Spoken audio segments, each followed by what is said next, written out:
से प्रस्तुत है प्रादेशिक समाचार।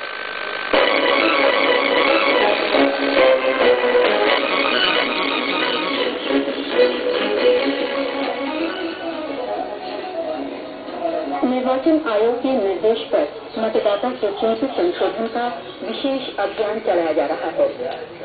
भारतीय रिजर्व बैंक ने बैंकों से कहा है कि वे KYC यानी ग्राहक जागरूक प्रक्रिया का सख्ती से पालन करें। उपराज्यपाल लेफ्टिनेंट जनरल AK सिंह ने प्रशासन के खेल निदेशालय को नया रूप देने के लिए कार्य योजना तैयार करने का निर्देश दिया है।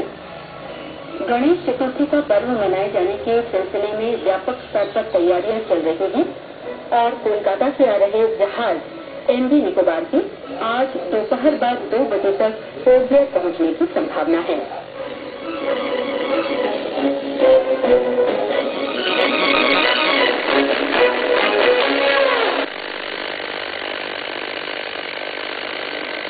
समाचारों के इस अंक में संतोष कुमार सिंह के साथ मैं रीता बैनर्जी। निर्वाचन आयोग के निर्देश पर पूरे देश में मतदाता सूचियों का विशेष संशोधन अभियान चलाया जा रहा है। वर्ष 2014 की 1 जनवरी को आधार तिथि मानकर मतदाता सूची में संशोधन प्रक्रिया आरंभ कर दी गई है। मतदाता सूचियों का मसौदा 2 सितंबर को जारी कर दिया गया है। 30 सितंबर तक दावे और आपत्तियां दाखिल की जा सकेंगी। इस बीच 21 सितंबर तक मतदाता फोटो पहचान पत्र आदि से संबंधित शिकायतों के समाधान के लिए ग्राम सभा और पंचायत स्तर पर बैठकें आयोजित की जाएंगी। 15 नवंबर तक दावे और आपत्तियों से निपटाया जाएगा। 6 जनवरी 2014 को अंतिम मतदाता सूची प्रकाशित कर दी जाएगी। 2014 के लोकसभा चुनाव के मद्देनजर बीच समय में इलेक्ट्रॉनिक वोटिंग मशीन की जांच के लिए ECIL हैदराबाद के इंजीनियर्स पोर्ट ब्लेयर आए हुए हैं। जिला कोषागार भवन में कल सुबह 10 बजे इन मशीनों की जांच की जाएगी। निर्वाचन आयोग के निर्देशानुसार जांच के दौरान दिखावटी मतदान कर मशीनों का परीक्षण किया जाएगा। सभी राजनीतिक दलों से अनुरोध किया गया है कि जांच के समय वे प्रतिनिधि अवश्य भेजें। भारतीय रिजर्व बैंक ने बैंकों से KYC यानी ग्राहक को जानू प्रक्रिया का सख्ती से पालन करने और निजता में दखल देने वाली गैर जरूरी सूचना मांगने से बचने को कहा है।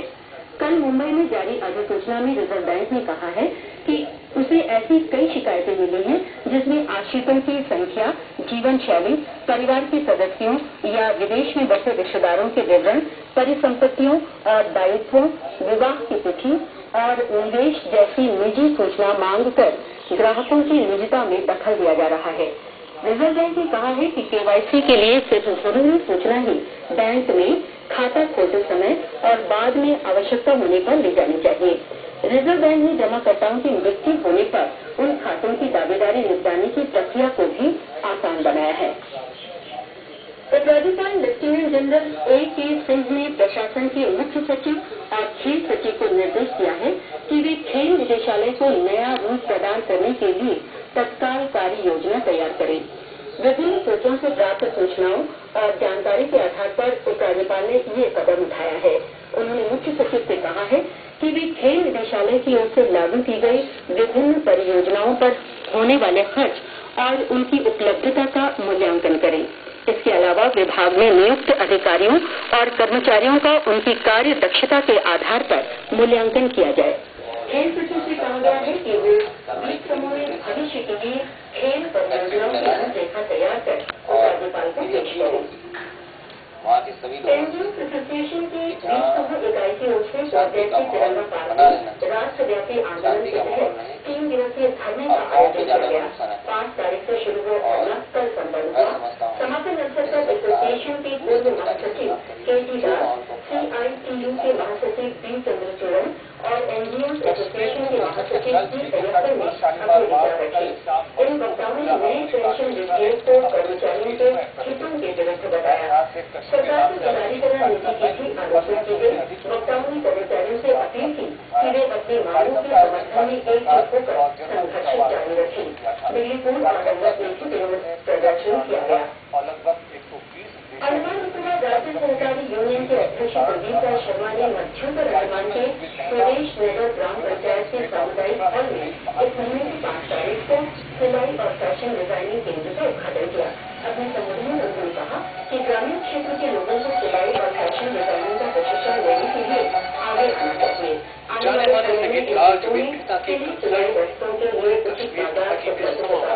उन्होंने ग्रामीण महिलाओं को अनुरोध किया कि वे स्वयं सहायता समूह बनाकर उद्यम शुरू करने के लिए शालीमार गार्डन में आयोजित प्रशिक्षण केंद्र की कंसर्ट की शुरुआत भारतीय शास्त्रीय संगीत और पाश्चात्य संगीत के श्रीमती कुजूर शिरोमणि रॉय और आशा बच्चों ने भी उपस्थित थे।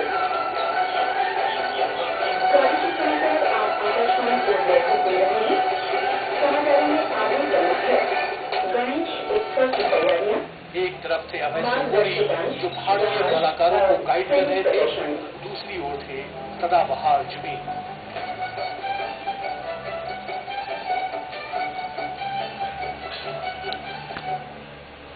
इसके बाद जुबीन ने सोलो पेश किया। सिम्फनी संगीत के लिए जाने जाने वाले जुबीन की थिरती उंगलियों जैसे दर्शन की लाइव प्रस्तुति की वजह से देश में बल्कि दुनिया भर में लोग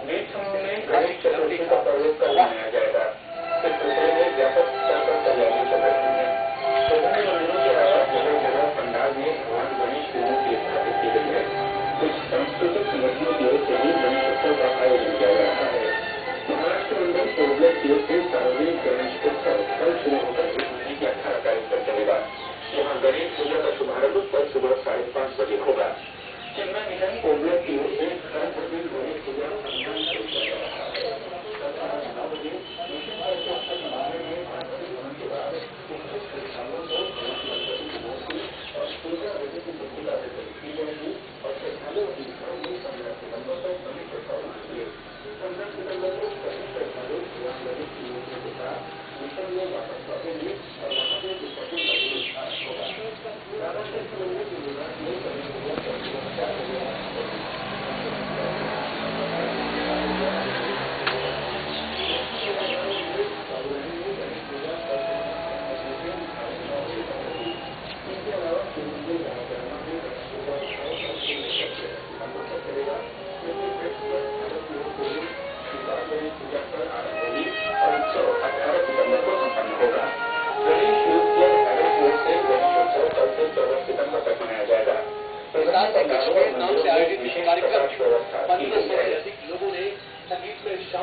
मार्गदर्शी बैंक भारतीय स्टेट बैंक की ओर से कल सुबह 11 बजे जिला कार्यालय मायाबंदर में जिला परामर्श समिति की बैठक का आयोजन किया गया है।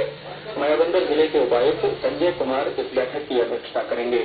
बैठक में वार्षिक ऋण योजना के अंतर्गत विभिन्न सरकारी प्रायोजित योजनाओं के निष्पादन की समीक्षा की जाएगी। बैठक में भारतीय रिजर्व बैंक के अलावा नाबार्ड, स्थानीय प्रशासन तथा अन्य बैंकों के वरिष्ठ अधिकारी और विकास एजेंसियों के अधिकारी भी भाग लेंगे। कोलकाता से आ रहे जहाज अंडमान निकोबार के आज दोपहर बाद 2 बजे तक पोर्टब्लेयर पहुंचने की संभावना है। इसमें करीब 1000 यात्री सवार हैं और लगभग 600 मीट्रिक टन माल लाया जा रहा है। जहाज हेरो जेटी पर लगेगा। उधर अमृत स्वराज द्वीप, नानकौड़ी और कैम्बल बे होते हुए चेन्नई की यात्रा पर 10 सितंबर को सुबह 10 बजे पोर्टब्लेयर से रवाना होगा।